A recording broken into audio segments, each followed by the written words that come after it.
L'environnement sur un marché. Commençons par un rappel. Le marché est un lieu de rencontre entre une offre de produits issus des entreprises et une demande émanant des acheteurs ou des consommateurs de ce produit.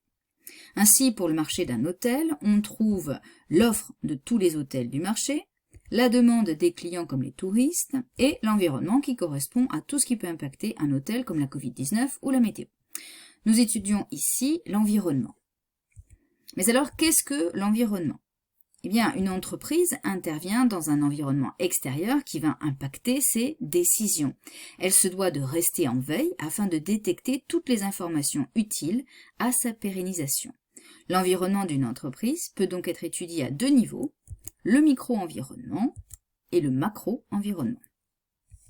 Le micro-environnement correspond aux acteurs immédiatement au contact de l'entreprise. Il est nécessaire d'identifier ces acteurs car ils vont influencer positivement ou négativement le résultat de l'entreprise. Parmi eux, on trouve tout d'abord les clients, les concurrents, mais aussi les distributeurs et les fournisseurs.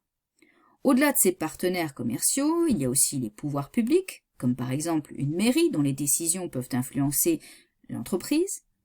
Il y a également les médias, par exemple la presse ou les réseaux sociaux.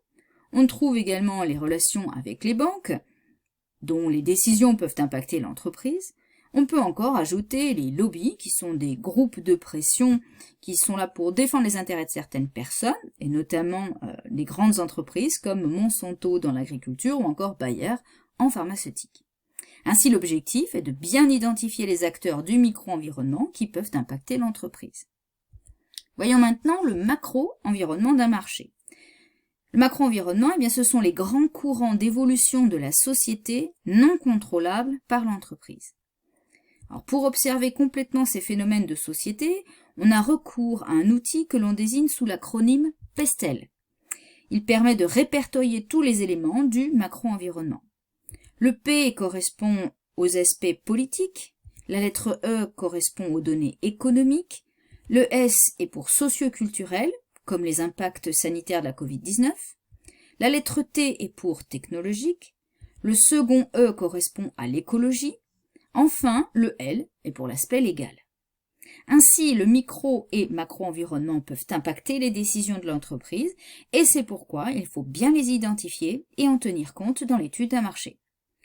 Nous venons d'étudier l'environnement d'un marché et c'est la fin de cette vidéo.